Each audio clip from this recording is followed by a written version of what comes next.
right into Chris Murphy. He's from Trout Power. He's the president, and they're a grassroots organization that does field exploration, trying to find native populations of brook trout throughout the Adirondacks. So with no further ado, here's Chris, and we'll see how it goes. We're gonna Yeah, if there walk are for any questions. questions, Okay. yeah, we'll figure it out, yeah. Turn it off and you're good Yeah. to go. Okay. All right. Cool. All set, Bill? Yeah, we're good, we hear you All great. right, right on. All right, well, good evening, everyone. Thanks for having me. My name is Chris Murphy, and I stress the last name there because Murphy's Law says if anything goes wrong with the technology, it will clearly be my fault. So apologies in advance for anything that does happen. I am a high school science teacher up in the Northeast Kingdom of Vermont, and I've been here for the last 11 years. But prior to that, I lived in Syracuse in upstate New York and have frequented the Adirondack Mountains since I was a young kid, enjoying the splendors that it has, including the fishing that's available. So as was mentioned, I'm the current president of Trout Power. I've been involved in the organization since 2017 and been the president for the last few years. So the goal for tonight is just to kind of show you a little bit about our organization, what we've done so far, what we continue to do, and where we're kind of going in the future. So I'm going to share my screen here. I do apologize. I'm going to go into science teacher mode twice tonight, and one of them is going to be right at the start here. So, no, of course, not right at the start. All right. Hopefully, we can see that. We see the all right, fantastic. All right, so again, Trout Power. This is the classic title slide here before we get into science teacher mode. So anytime that I present or I talk about the organization, I like to think back to 12,000 years ago. Not that I was here or any of us, but it's kind of in a way the starting point for our organization and the work that we do. You know, most of us probably know, but for those who don't, if we were standing in the place that we were currently are 12,000 years ago, we would either be smushed by or standing on top of a giant ice sheet, that being the Laurentide ice sheet. So the last major glacial age that our region saw, and then as time moved on from 11,000 years ago, more towards present, that ice sheet started to recede to the north. And that kind of really sets up the frame for the landscape that we all enjoy today, as well as the fish that we enjoy today. One kind of side note that I always think is really fascinating, being someone from New York and now living in Vermont, is that after that glacier receded, that glacier was so heavy and actually pushed down the ground and pushed down our land, especially in the Champlain Valley region and kind of on the northern tier of New York, pushed it down so much that it connected to the St. Lawrence and actually formed a large sea called the Champlain Sea. So up in the state I live in now, our state fossil is actually a beluga whale. So go figure, kind of a cool geologic fun fact, if you will. And in addition to those seas, we were left with these really large lakes and a lot of connectivity that kind of mapped out our region. Over time, a process called post-glacial rebound occurred. Basically, as that glacier moves off the land, it's no longer compressed and strained, so the land rebounds, comes back up, and when that happened, it left us with all of these wonderful lakes and ponds, as well as cutting off that connectivity to the St. Lawrence Seaway. Thus, over time, the salinity in the Champlain Sea transferred over into fresh water.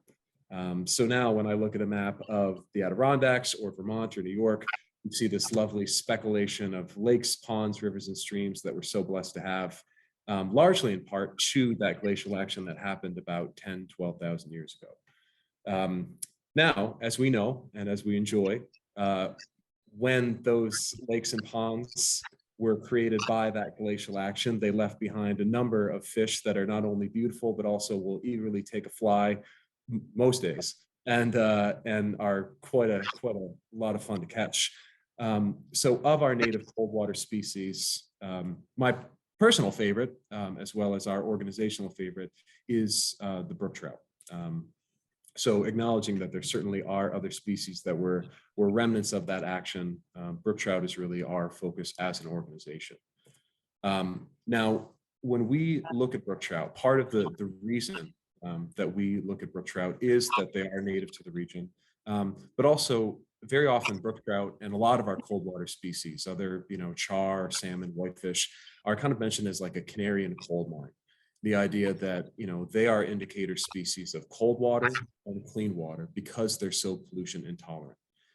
So part of, I always think when we're going out and looking for these native populations, we're also looking for pristine habitat that exists. And again, fortunately for us in New York and in the Northeast United States, we still have a lot of pristine habitat that is out there. You've probably seen images like this before, stressing, hey, if the water gets too warm, please, be cautious about fishing. And if it gets really too warm above those high 60 marks, to stop fishing. And if you're like me, who always try to fish as much as I can, and again, being a teacher, I have my summers off. I see that my trout fishing has gone down steadily over the years, as our globe is changing and as we're seeing some of our water bodies become warmer. So with all this in mind, with the fact that these fish have been here for thousands of years, that they are pollution and thermally intolerant. Part of Trout Power's mission is to go and find and identify these fish, but also so we can monitor and see, how are they handling these warming temperatures and how are they handling, that change. Just focusing on the state of New York, where primarily our work is done, mostly in the Adirondacks, to be honest with you. We are lucky because we have a lot of native fish, and we're also lucky because the DC in New York helps sustain these populations and has been since the late 1800s, putting a large amount of fish into our thousands of miles of streams and rivers and our thousands of lakes and ponds. Now, this is fantastic, obviously, for recreational fishermen like ourselves, because we have great opportunities to catch, whether we want to park at a fishing access or whether we want to walk 15 miles back into the backcountry. However, in terms of studying these fish and thinking about these fish in terms of their longevity, if you think about which fish we want to study, do we want to study a wild fish like you see up on the top with those lovely fins and that vibrant coloration?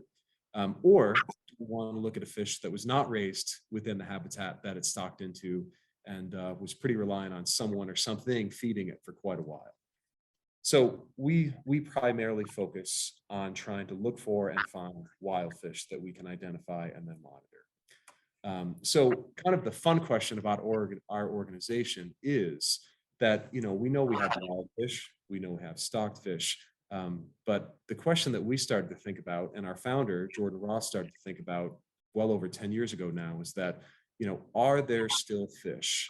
And DC is located and termed a few of them, but are there more fish out there that are genetic descendants of those fish that were there 10,000+ years ago when the glaciers receded? So that's really kind of where we come into the work that we actually do. So when we talk about Trout Power, we're a 501c3 nonprofit organization. There had been work done by Trout Power before 2017, a smaller group of volunteers, kind of a grassroots organization, which we still are. We're just, the grass is a little greener and we're a little bit bigger, roots are deeper. So in 2017, we became established nonprofit organization. And our mission statement is enlisting the power of anglers to protect, restore, and conserve heritage brook trout populations and their habitats across their native range through citizen science, through advocacy, and through stewardship.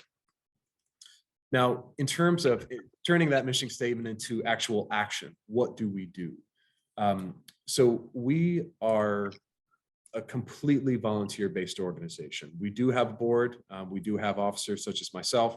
None of us get paid anything. If anything, I think it probably cost me quite a bit of money to be in this spot, but it's all good. I like it. But we completely rely on volunteers and citizen scientists, which we'll talk about in a moment.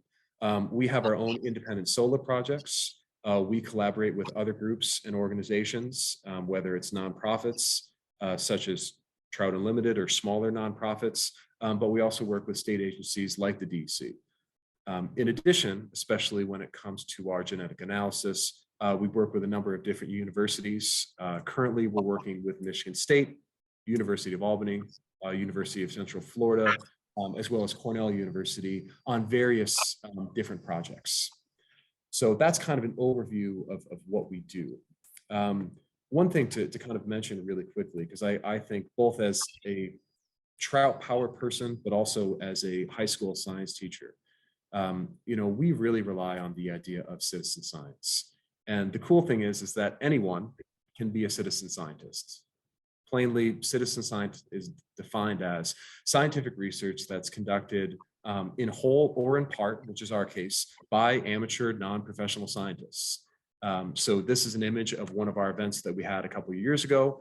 And those people in the image range from school teachers to college professors to doctors to linemen to retail salespeople, photographers, just the whole wide gamut. But every single person in that image is at that moment a citizen scientist. So we rely on volunteers to go and do our field work for us.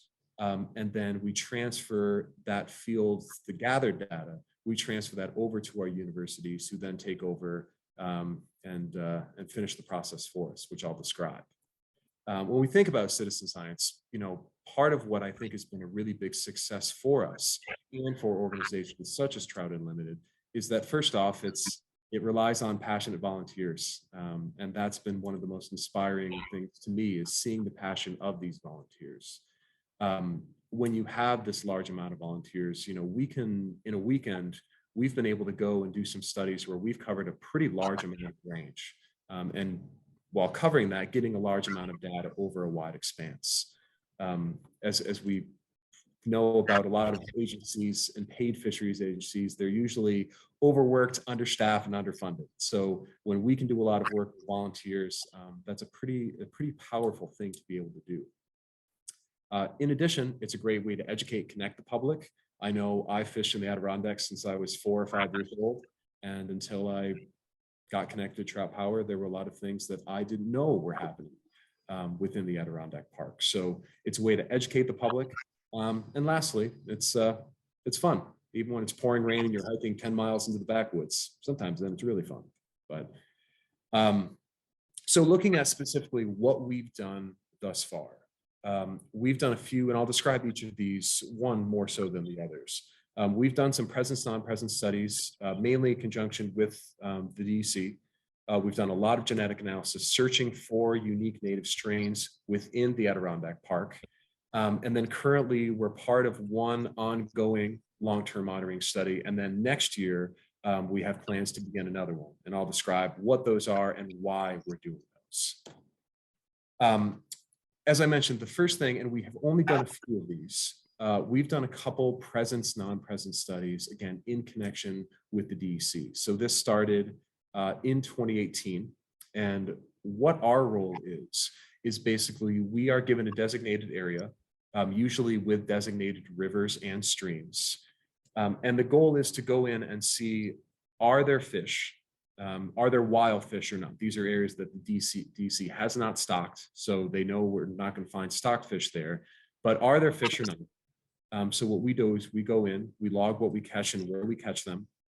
We mark any impassable barriers in terms of fish movement, and the DC for specific species has kind of a structured set of what they consider an impassable barrier. For example, for brook trout, if you have a gap of 18 plus inches between stream top, maybe it's a waterfall or maybe it's a big spillover or a cascade, we mark those barriers for their knowledge as well.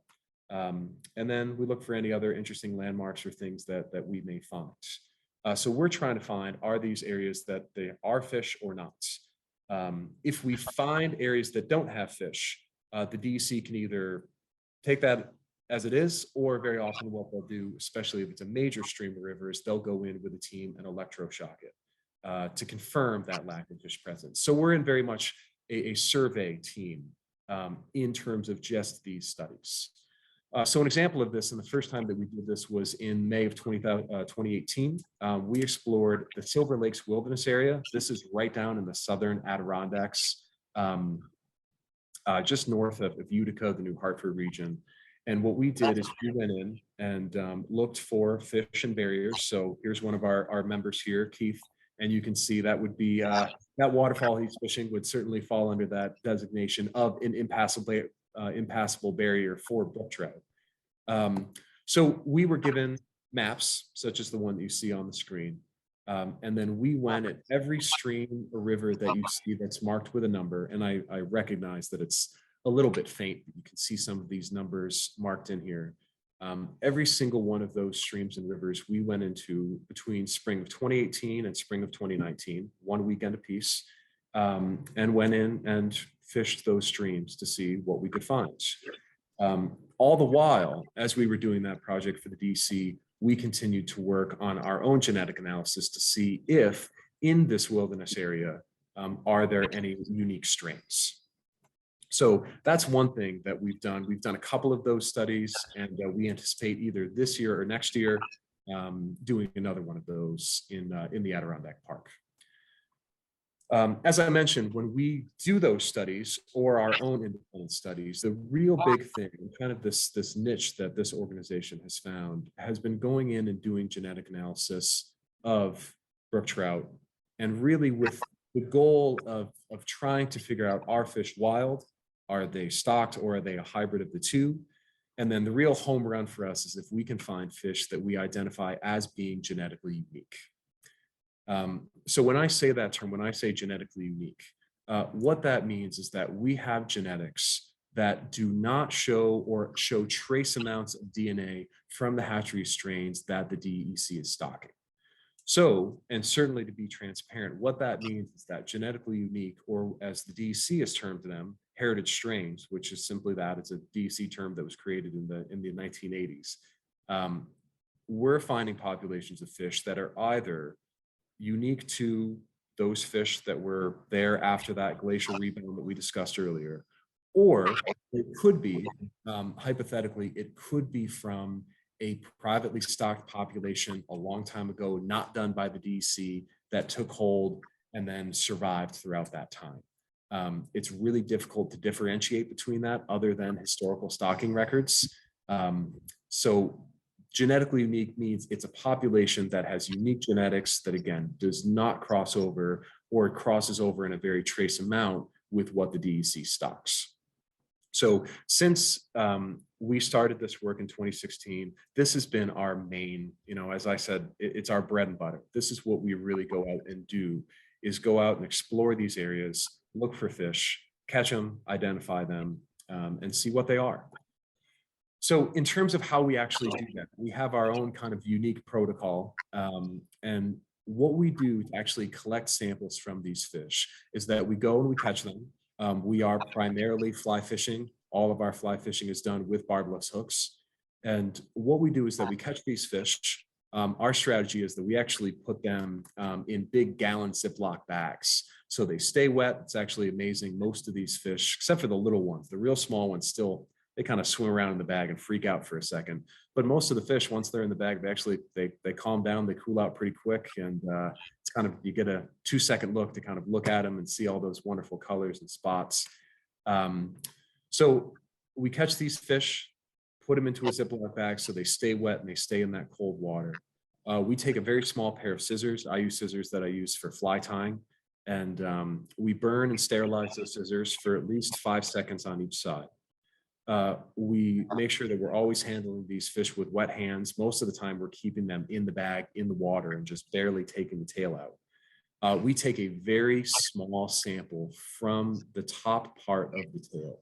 Our geneticist always says, if you can see the sample, then I can get DNA out of it. So we try to get as small a piece as we can.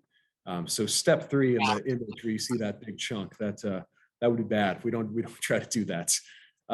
So we take that small piece from the fish. It usually stays right on the blade of the scissors. We put that into a vial of 90% ethanol. We screw the cap back on and we keep that sample. As soon as that's done, as soon as we clip the fish, we release the fish in the exact spot that we found it. We log our GPS coordinates, pardon me. So we know exactly each fin clip where that fish was located at the time of clipping. And then after we log our location, we re-sterilize the scissors. So we're trying to sterilize our scissors at least twice between each fish that we catch. So this is kind of the card that we give our volunteers, especially when a volunteer comes to one of our events for the first time. This is in practice a little bit more what it looks like. So you get the fish, you get it in the old Ziploc bag, you clip it, take, again, the smallest of tissue samples that you can, put it into a vial, mark it on a GPS locational app. I'm a big fan of the Onyx app. I don't know if people have heard of that before, but if you are someone who likes to explore the backcountry, I believe going off the name, it was a name made for hunting and hunters. I'm not a hunter myself. However, I love to fish and explore, and it's a fantastic app, especially because you can download offline maps. And if you frequented the Adirondacks, you know that most of the time you're not in cell phone service, or not very good cell phone service. And then again, the fish is released and off to swim another day. So that's how we actually collect our information from the fish. Now, when we have volunteers who come to one of our events or come to a gathering to go out and do some sampling, that's a picture right there of, I stopped one day before I gave a clip kit and a card out to a volunteer, and I said, let me take a picture of this. So you can see the clip kit up above. It's got a lighter for sterilization. It's got a pair of scissors and then the DNA vials in there. We give them a log sheet and then instructions on where specifically we want that team of volunteers to go. We always send our teams of volunteers out in teams of 3 and tell them where we'd like them to go and fish and hopefully sample from. So that's the field portion of Trout Power and what we do. That's the citizen science portion, if you will. Afterwards, what we do is that myself and a good friend, Paul Miller, we take those samples, we put them on ice. One great thing for us is that, especially great in the past few years, as we'll get to shortly, those have an indefinite shelf life. So we can take samples, we can put them on ice, and then we can keep them.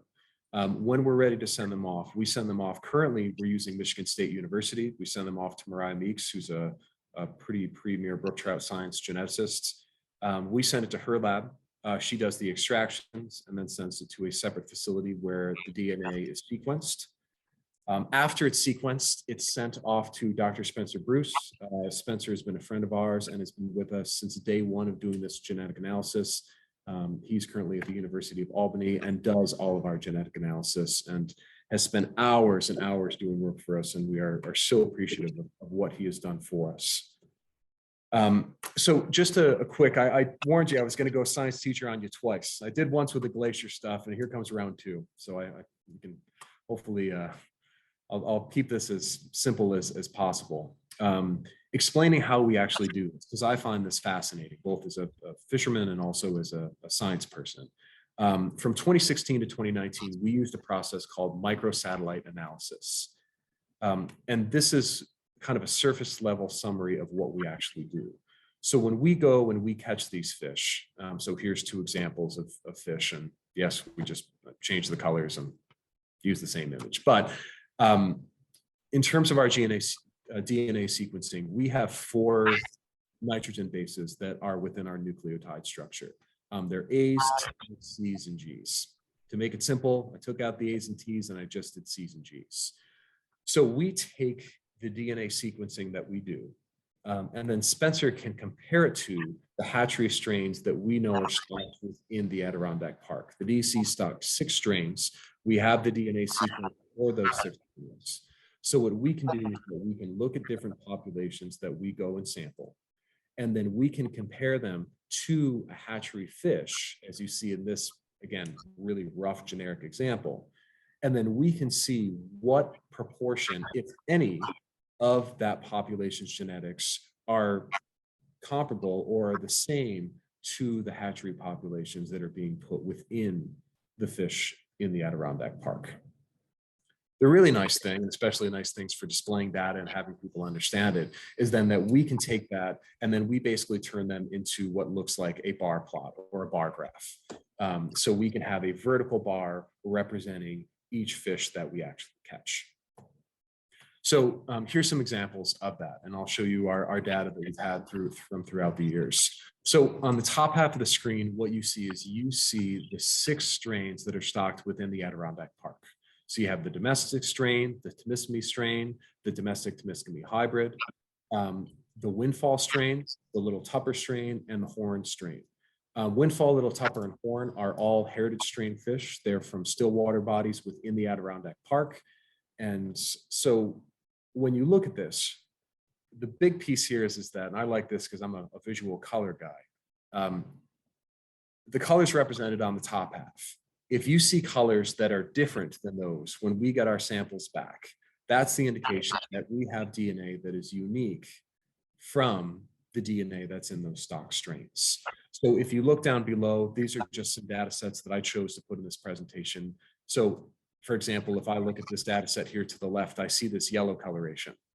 I look up to the top. I actually have my high school sophomores do this, right? You look up to the top, I don't see any yellow. Hey, there's something unique. Next round here, I see a gray coloration. Now, clearly, I see a lot more mixing and hybridizing, but I see a color I didn't see before. Hey, something unique.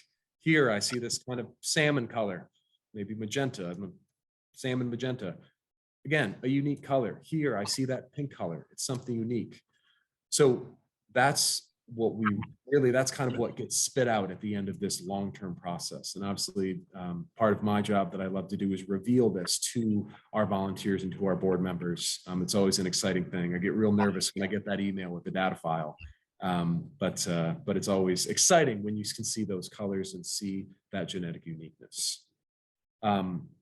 Now, recently in really late 2019, it's November, December 2019, we're having a board meeting. Everything is normal. Everything seems great. Our geneticist turns us on to the fact that, hey, even though microsatellites in 2016 were really new and hip and state of the art, our genetic abilities have changed and are changing drastically and quickly. So we realized that we're starting to get a little outdated. So we changed over to a process that's called rad sequencing. It gives us more information. It gives us more information about relationships between fish. So we got really excited and said, boy, this is great. You know, we've got this new genetic technique. It's going to give us even more information. This is fantastic. So what I'd like to do is just quickly go through and show you the results of some of our Trout Power missions from over the years. So the first one that, the first genetic study that we did, which was in the Central Adirondacks in 2016, was kind of an eye-opener for the organization in terms of, hey, let's try this. Let's get this all set up. We've got our stock strains. Let's see how this goes. And again, over on the left side, you see our stock strains. And over on the right side, you see that blue coloration, again, showing some genetic uniqueness. And as you can see, we can see the domestic hybrid in some of these fish, some in very small amounts, some in larger amounts. As we'll come back to towards the end of the presentation, this stream is way upstream of a lake in the Adirondack Park that is stocked with domestic Temiskaming hybrids. So that was something else that was interesting to us when we got this data back for the first time. So 2016, we identified this fish and we say, you know, holy moly, this has got genetic uniqueness to it. How about this? This is, we identified one, our first one. We're batting 100. This is great. So what we decided to do the next year in 2017 is that we moved down closer to the two lakes that these tributaries run into that are stocked with brook trout. And as you can see here, so we've got our 2016 samples, and then in 2017, as we moved closer to the lake, we saw a lot more hybridizing between that blue genetic signature. So there's our unique signature down there on the bottom. And then again, looking over to our controls and our constants on the left side, we started to see some mixing, as well as the appearance of another unique strain, which really started to get us wondering, okay, what's happening here? We see some mixing, we see the unique strain that we found way upstream, but now we have another color that's coming into play. So 2016, 2017, we do this one watershed. As I mentioned, 2018 and 2019, we get that DEC study, that presence, non-presence study. We go into Silver Lake, go all over that wilderness area and sample. And when you know it, looking over on the right side, here's this lovely kind of sky blue color. Yet again, we found a unique signature that doesn't compare to any of the 6 that are stocked within the Adirondack Park. So suddenly we're starting to think, okay, wow, this is our second major watershed that we've looked at. And yet again, we found some unique signatures to that. Also, we decide, well, let's keep going. Let's keep looking around. So in 2018, we went way up. A small group of us went way up to the waters of the Oswegatchie. Sample a number of fish. Yet again, we find this unique signature. 2019, we did a collaborative project with the Tug Hill Trout Unlimited chapter. They had kind of caught wind of what we were doing and wanted to take part in that. They identified some streams and kind of backed it up with reasoning. That reasoning being, lack of stocking in the past, lack of connectivity or natural barriers.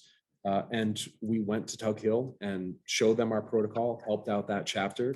And as you can see with this extremely dark purple color, we found not only unique fish, but we found some of the most unique, cleanest fish that we've identified in all of our studies. One side note to this project that I think is awesome, other than just the collaboration with a TU chapter, is that some of these bars you see here, where you see almost complete purple and no mixing at all, 2 of those streams we parked right next to, like they were right off the road.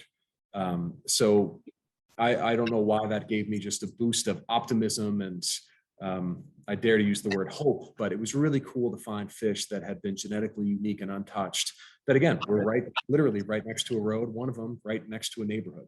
I thought that was pretty cool. So 2019, we did Tug Hill, and then we're preparing for 2 separate watersheds that we're going to look at in 2020.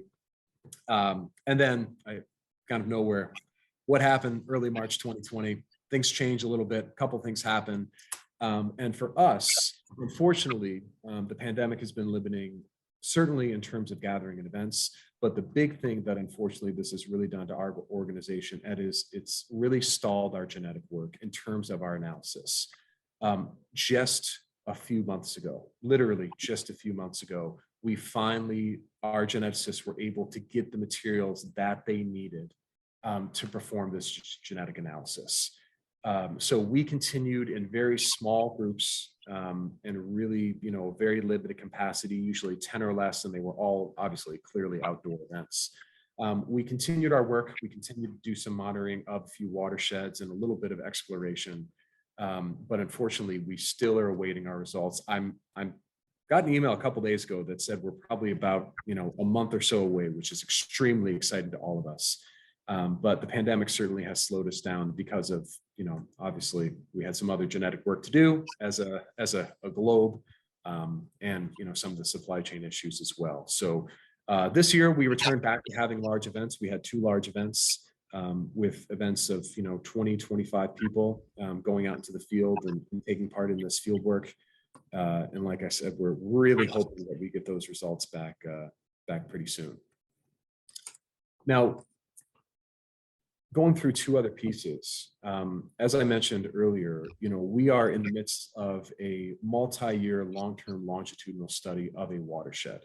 What we're looking at the brook trout that are within that watershed. This is a watershed that we have identified previously with genetically unique strains, and I'll mention in a minute why this watershed was specifically chosen for this. We also are taking water samples. So we're taking water samples for runoff chemistry in the spring, as well as base flow chemistry in the summer. We're looking for information such as, we're looking for groundwater infiltration, and we're also specific to this watershed. We're looking at pH levels. This was a watershed that was really drastically affected in the 80s by acid deposition and acid rain.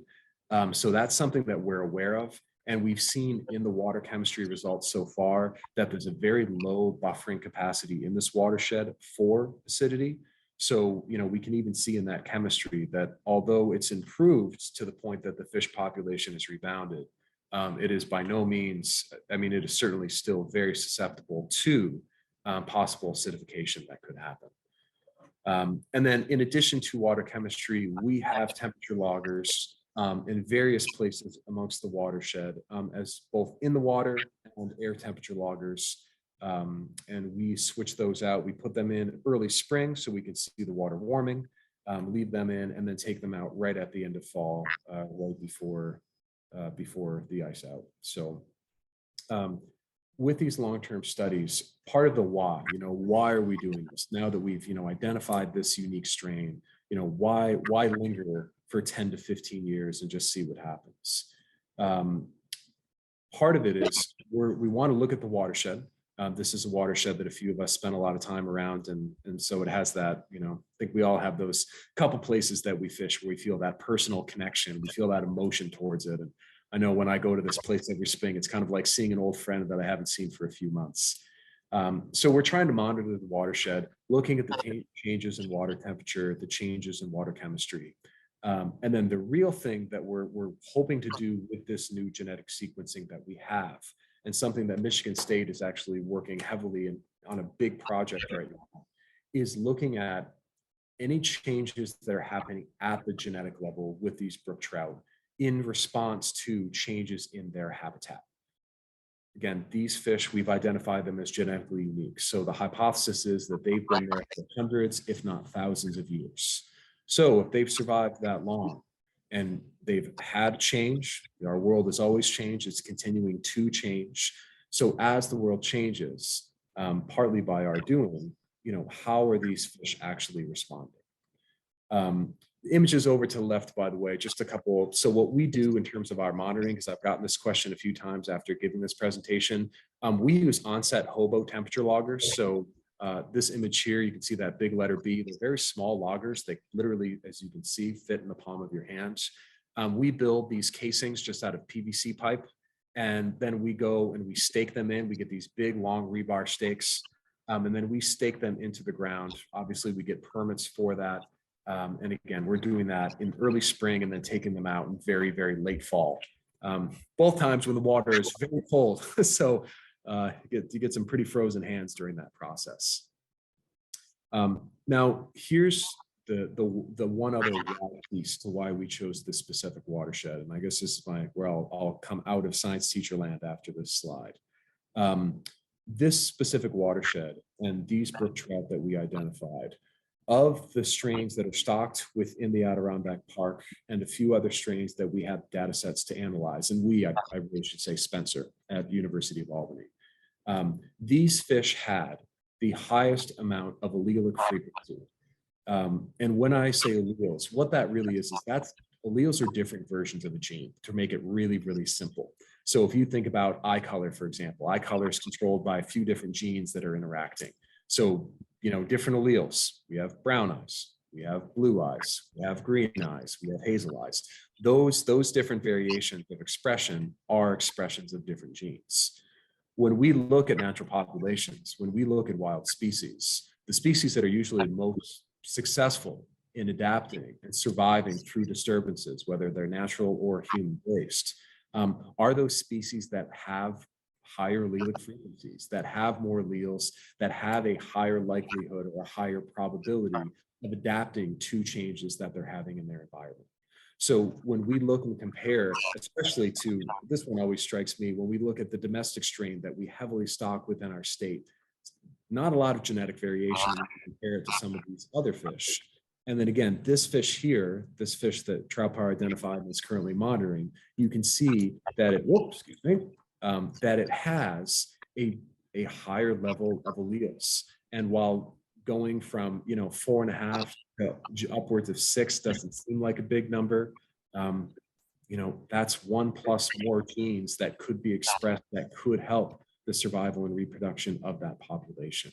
So this was one of the driving forces for why we chose this specific fish amongst all the ones we've identified as being genetically unique, to really keep our eye on and see, how is this fish, doing as the environment habitat continues to change moving forward. So that's kind of the long-term study piece that we've been working on. The one other piece that I mentioned, and I mentioned kind of as a source of pride, especially in a few of our members who were a part of this process. Many of us know, and maybe all of us know by this point, that recently the DC came out with a new inland trout stream management plan. Trout Power had kind of an indirect part in that plan.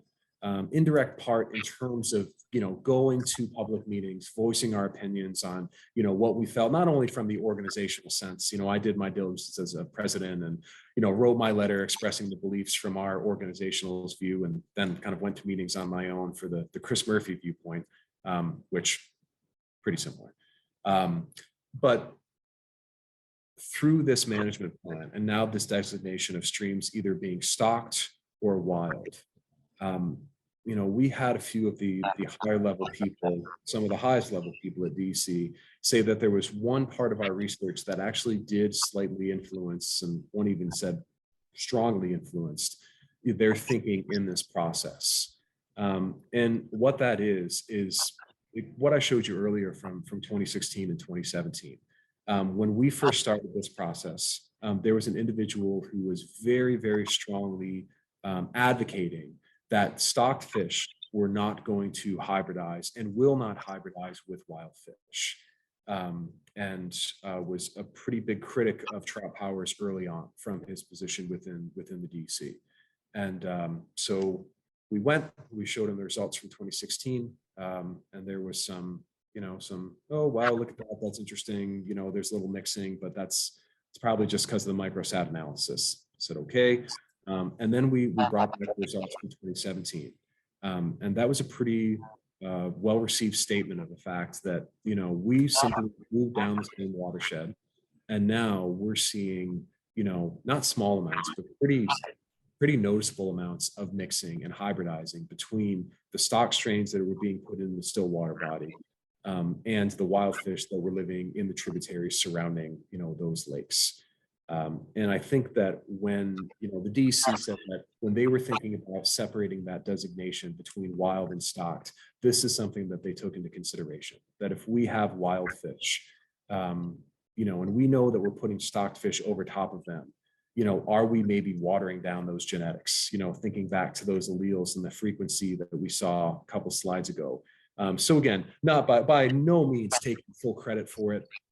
But I think that, I think we take pride in the fact that our work helped influence a decision that hopefully will help, protect and sustain not only the wild fish, but the habitats that they're a part of.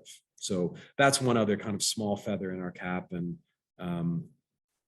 I certainly applaud the stocking of fish, especially. I mean, I'm pretty confident I caught a crap ton of stocked fish when I was a kid.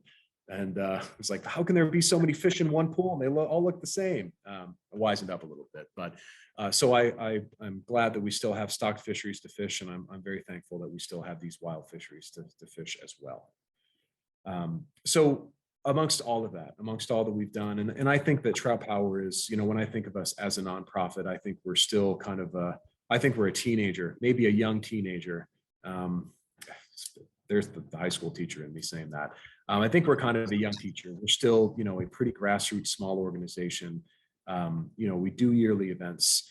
It's been amazing to see that every year, one of the watersheds that we've sampled, we've found genetically unique fish. I think that's a wonderful testament to the nature that we still have surrounding us within our state. But the thing to me that just really has been striking, especially in my position now as being president of the organization, is just seeing the volunteers and their passion. You guys all, are at a Trout Unlimited meeting right now. It's a Tuesday night. There's a replay of a World Cup soccer match on. Syracuse basketball is about to hopefully play better. There's all these other things that we can do with our lives, but we take our time to, enjoy these fish, but then also go and try to advocate for them. And I've just seen that so much within Trout Power. And we had a group this year for our 2022 event. They had a 3-day float scheduled and planned on the Delaware, and they canceled their plans to come up to just go to a watershed. We didn't even know if there were going to be fish there, and they came up, canceled their trip, and came up and camped out on a way back road just for a chance to maybe go and catch just a really, probably a really small brook trout, and then take a piece of its tail off. But again, as I said, I'm kind of a sucker for these fish. I love brook trout. They're just these little jewels. And when you're catching them in these small little streams and these backcountry brooks, it's just such a wonderful thing. So, the passion of these volunteers for just a small wild fish is amazing. And then I always love to share this because, you know, we never know what we're going to find when we go out into the field. We've had days where I myself had a day where I walked 14.7 miles upstream, and we didn't find fish until the 14th mile. And so mile 1 through 10 was exciting. 11 through 13 got a little like, woof, are they here at all? So we never know what we're going to find if we find anything.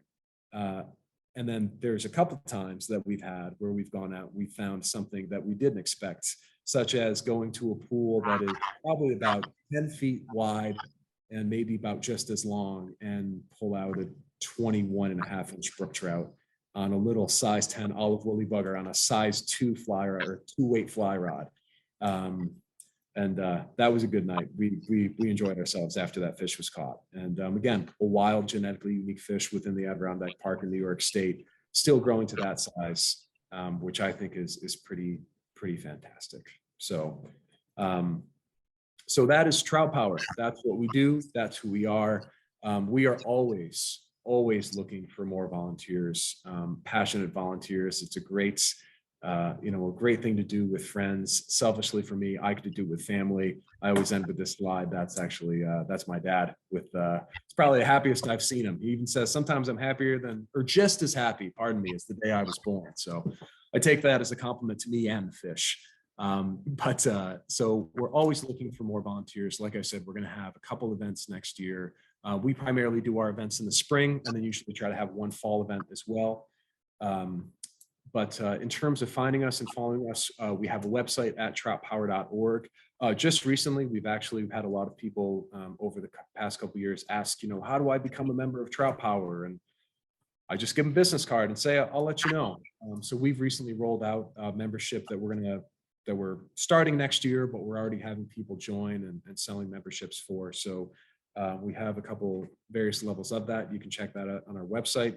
And we also have my buddy Ryan, who's great with social media, who keeps an Instagram page for us and a Facebook account. So I certainly encourage you all to check out the website, check out our social media, and my email is on the website. And please reach out anytime with whether it's questions, thoughts, suggestions, cool stories, cool pictures, whatever you have.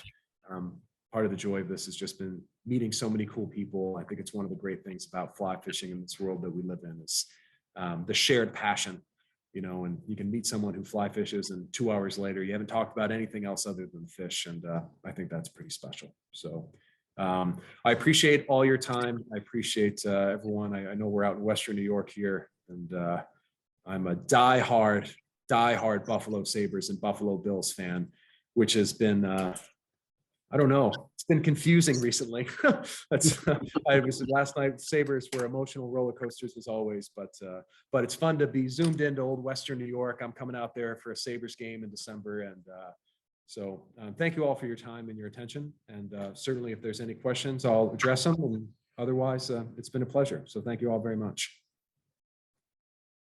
Thank you, Chris. Thank you very much. We're going to check right now to see if there's some questions. Okay, great.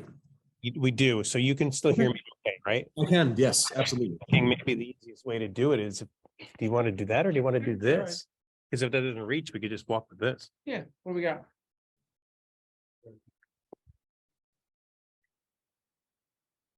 How you doing? Got a question on your.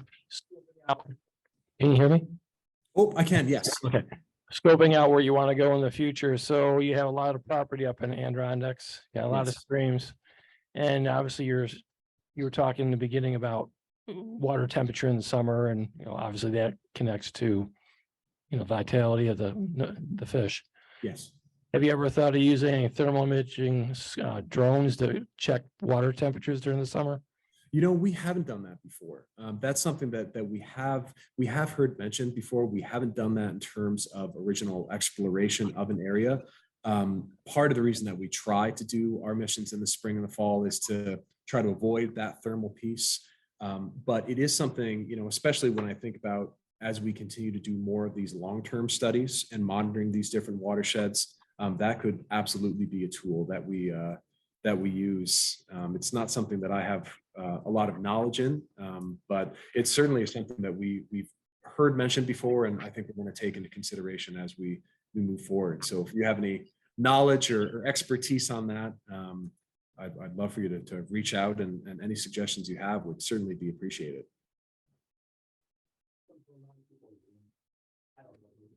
This is cool, Bill. I feel like the woods are talking to me behind you. He had mentioned that I guess some folks up in Vermont are doing something similar with the thermal imaging. Oh, are they? Okay. Okay. Interesting. Cool. Right on. I did not know that. I'll have to see. I wonder who is doing that. I'll have to dig in and find out. Hey, Chris, where do you funding from? Like for your genetic analysis and stuff, donations? Can you say the beginning of the question? I Where heard. are you getting your funding? Okay. Thank you. For Yeah. genetic analysis. Gotcha. Okay. Thank you very much. So we are, yes, our fundraising is primarily through donations. You know, I mean, to be completely transparent, part of the membership is, you know, yes, engagement with people, but also it's a way to fundraise.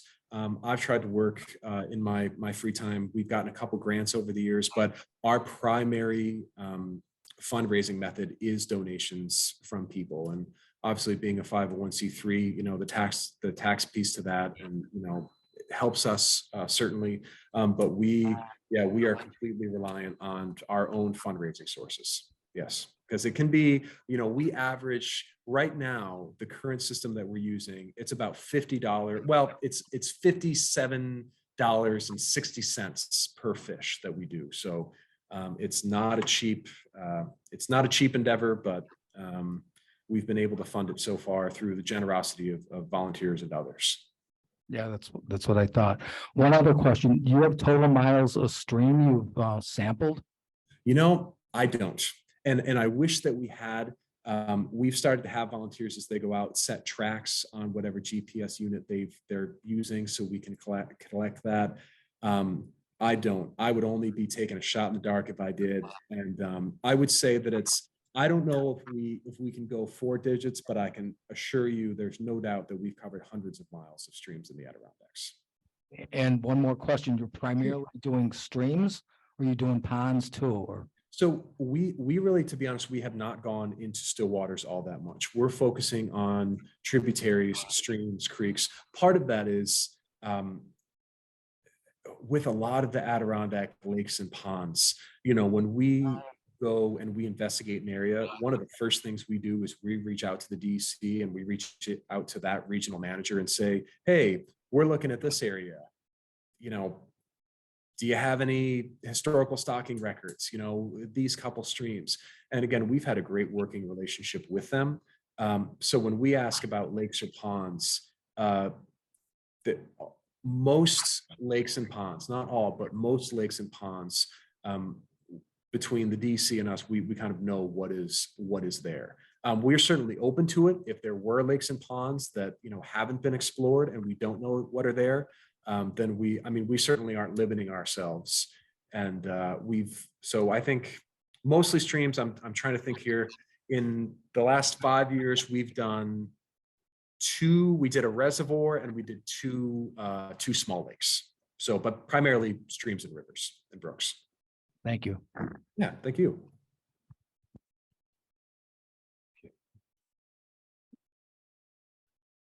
Got a question.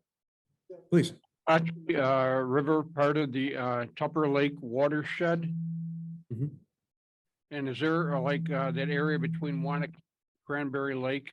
Is that area heavily stocked, or is that pretty much wild brook trout?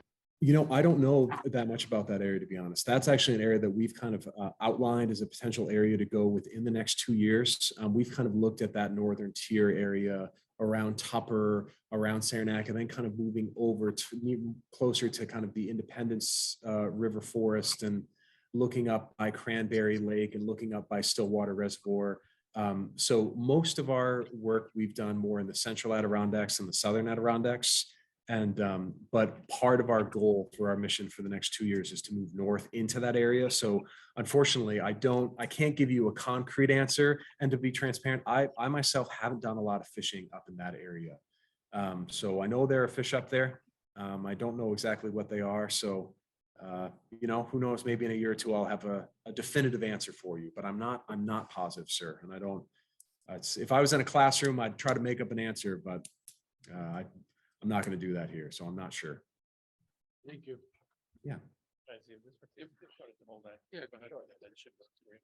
Okay. You mentioned that you did this studies on the Oswegatchie River. Yes. And how close to the St. Lawrence did you go up? Oh, boy. Now, the Oswegatchie one, I'm trying to picture the map. The Oswegatchie one is the only mission that we've done that I was not actually a part of. We set a team of 5 people up to do that mission. And I don't know exactly how far. I know that from the images that I saw, the water was remarkably tight. It actually looked more kind of like Beaver Meadow streams than the Oswegatchie that I'm kind of familiar with. So they went way up into the headwaters. So I would guess rather close, but I'm not positive. All right. I had one other question, and that is, did you do any studies on the Shadow Gay? We have not. Now, that's another place. I actually did a presentation at Paul Smith's, and we had a few people mention that area. And like I said, that's that northern tier that we haven't made it up to yet. I've fished the Chateauguay a little bit, and I've fished it right over. When I drive from Vermont over to the Adirondacks, I pass through, I have to think of it, might be 149. I go through a giant windmill farm on this road, and then I pass over the stream. And I fished it up there a little bit. And that has been an area that we may investigate. So, but we haven't done any work up there yet. I mean, But I've I've had people I've caught rainbows there. I never caught a brook trout there, but this was quite a while ago, and I know that it goes pretty close to the border when it goes upstream. But it really is a nice river. So I was just curious. Thank you. Oh, of course. Thank you. A question? Okay, just a little bit, yeah. I've got 2 questions, actually. Please. One is, I'm not up on how long it takes to make genetic changes, Yes. except I know it's usually a long time. But what I was thinking was, given that the brook trout basically have one generation every year, Mhm. I'm just kind of assuming that genetic changes probably take place much quicker than they do, for instance, in people. Am I making a warranted assumption there? Yeah. So when we look at just in specific to brook trout, but then also just to species as a whole, you're correct in the fact that when we look at genetic changes, those are going to happen over generations, right? So fish that have, and of course, the science teacher here is spacing on the word adaptations. There it is. So, fish that have adaptations that allow them to survive and reproduce are going to be able to pass on their genetics and that adaptation. So the passing on of that over time is going to lead to that change happening over time. So that rate can depend partially on, one thing, like when we are doing these long-term studies, oddly, we're actually hoping to have 2 or 3 years where there is some sort of large scale disturbance, whether it's a drought year, a really extreme drought year, or a really rainy season, a very large storm, something where we can see, okay, what fish survived that disturbance and what do their genetics look like? So we've seen though in species, we've seen that change happen, over only a couple generations. And like you said, they're spawning every fall. So, in that 10 to 15 year, which in the one study we've already started, we're only in year 3 right now. And as I mentioned, because of our, supply chain issue, we haven't seen the results yet, which is keeping me up a little bit at night. We haven't seen the results of that yet, but our hope is that we're going to be able to see some measurable results in those changes over those generations. Okay, then the other question was, you're obviously going to be aware of the Eastern Brook Trout joint venture. Certainly. Have they shown any interest in funding for your program? We got a grant from them, 14 years ago for the first actual in-stream work on a brook trout stream in New York from them. And I'm just wondering if they're in a possible avenue of funding. They are. Yes, they are. And we've partnered with Eastern Brook Trout Joint Venture. And I know that their grant window is coming to a close. I think we have one project that, like any grant, there's kind of the set of characteristics that they're looking for a grant proposal. So we haven't received any funding yet from that specific avenue. We have from others. But again, we've been in contact with them, and they've been nothing but supportive of what we're doing, as we are for them as well. So it's funny you mentioned that, because literally myself and 2 other board members were just emailing about that grant proposal just last night. So we haven't yet, but hopefully soon. So I appreciate the suggestion very much. Okay, thank you. Yeah, thank you. Outstanding presentation, by the way. Thank you, sir. I appreciate that very much. Thank you. Any other questions? I got a question. Okay, got one back here again. Have you ever been to Yellowstone? Oh, no, it's on. Listen, I've got a list of 5 places, and Yellowstone is on the list. I've never been there, and I want to go so badly. It's a fish stew. That's what makes me wonder about this, because if you go there, you got cut bows, you got brown, they're all mixed, and you catch them and you can identify them.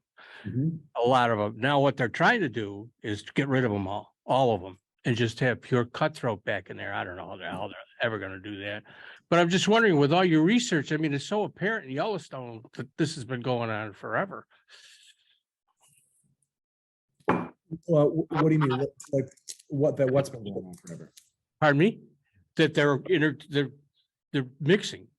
Yeah, gotcha. And I think that yes, now I understand what your question is. So I think that what our level of showing was not so much the mixing between different species, like a cutthroat, and a rainbow, and you get your cut bow. But it's more looking at it within the same species. So kind of like that interspecific hybridization. And like I said, most people were very supportive of us. There was just one individual who was very adamant that if you put stocked fish in the same water body as a wild population, that they would not hybridize. I think that our work and our research was able to certainly provide a very strong piece of evidence against that. So it was more specifically, because you're right, we've certainly seen, interspecies hybridization between, as you mentioned, the cutthroats and the rainbows out west. But this was more looking at it within just the frame of brook trout. But I do hope to, first time I get to Yellowstone, I just hope to catch anything, whether it's rainbow, cutthroat, whatever it may be. I just want to get there one day. One question. You talk about having these organized events. Yes. Set people free, like, you're looking at a certain area and, I'm going to the Adirondacks for a weekend and with myself and our fishing partner, and then I can do my own research and collection, or do you guys try to stay organized with these events throughout the spring and summer? So we try to stay organized, and the biggest reason for that is mainly quality control, to be honest with you, and making sure that the way that people are collecting those samples is the proper way and is the proper form. As I mentioned, we're relying on donations from people, and we have in one circumstance had 1 or 2 samples that we weren't able to run because the collection probably wasn't done properly. We could tell that I think what had happened is that the individual had maybe put the fin clip on their hand. And so when they scraped the fin clip off their hand, they probably got a little their skin, and there was a little human DNA in there as well, which, so then we've spent $56 to basically get a blank. Now we do have, we've had smaller missions where it is just a smaller group, but when we do our bigger events, we really try to, we put out a date and a location. Most of our events have been camping events. They're free of charge. You come, you bring, some snacks, you bring what you want to drink. We work out meals between the board members and anyone who wants to volunteer it. But we really, at this point in our ventures, we're really just doing our organized events. Like I said, partially for quality control, and also just because we've had which I love. We have people reach out and say, hey, I have a stream on my property and has brook trout, send me some vials. And it's like, well, that's wonderful, but we need to do a little bit more, background work to figure out whether that sample is got any potential as a unique strain. So Understood. yes. Thank you. Yes, of course. Thank you. Chris, I got a quick question on the volunteer thing, and you may have covered it. So if I missed it, my apologies. Sure. You always say you're looking for volunteers. How do you solicit them? I guess what I'm asking is, do you ever get too many? The why behind this question is, when you're going to do your next events, I think you said in the spring, or that, is it good for us to maybe announce it on our newsletter or something? Or Sure. how do you determine the number? So it's really the way that we determine it is we look at the area that we're going to. Part of this from my scope and my position is that, yes, I want to get research done, but I want everyone to have a good time. My first question to every volunteer is not, did you catch fish? Did you catch, did you get any samples? It's, did you have fun? We want to be a weekend away for people, so when we look at an area, for example, the event we did this June, we looked at the area and we figured that if we had between 20 to 30 fishermen, that I would be able to put them on water, and different water, both Friday and Saturday if they came for both days. So really, when we designate, hey, we probably need 25, 30 people. Hey, we probably only need 10 or 15 because we're only doing, 8 miles of stream. It really connects to the area that we're going to and how much area that we're looking to cover. So it's really event by event. And so that's pretty much how we look at it in terms of numbers. Okay. Thanks. Yeah, of course. Chris, I have a question. What is your ultimate aim on this program? Are you looking to eliminate some strains, or are you looking to increase others, or are you just trying to move them from another direction to another?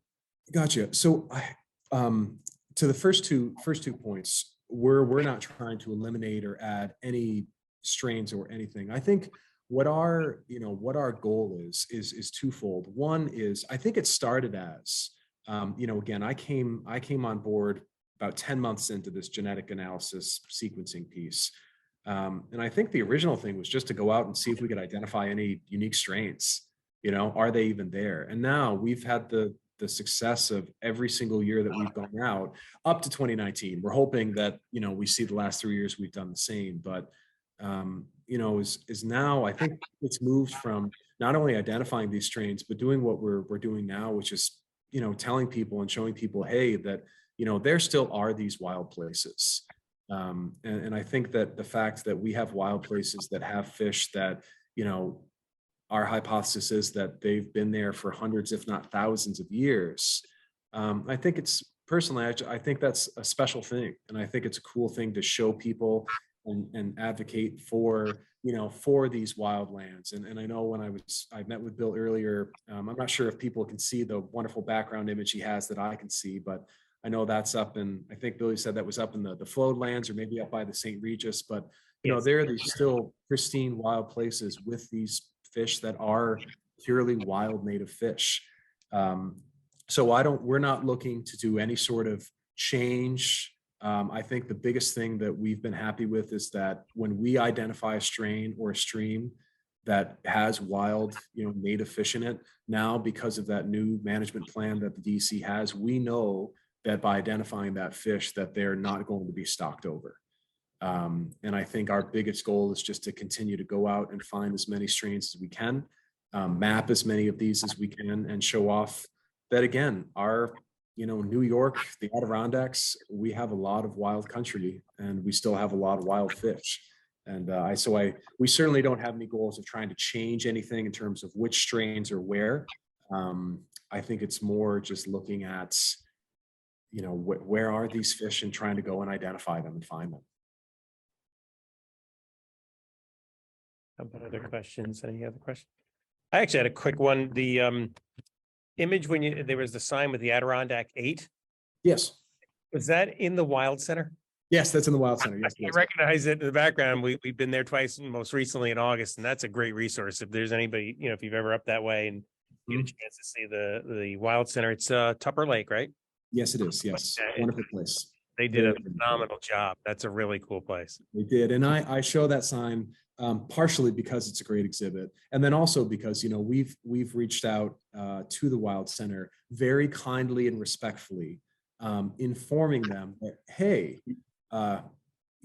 these are the 8 that the DEC identified and recognized back in, I forget what year it was, the late 80s, early 90s, I think late 80s. However, we're finding more of them. And which I think is great because I look at that exhibit and that sign, and when it kind of says, it even has the ones that have gone extinct and has a big red X through them. And it's cool, but it's also a little bleak when you look that there's only 8 left. And again, we found a number of them that are still out there. So I don't know if that exhibit will ever be changed, or maybe we'll have a little add-on potentially. But it is a great exhibit showing off those genetically unique native trout. Yeah, it's a neat place. It is very cool place.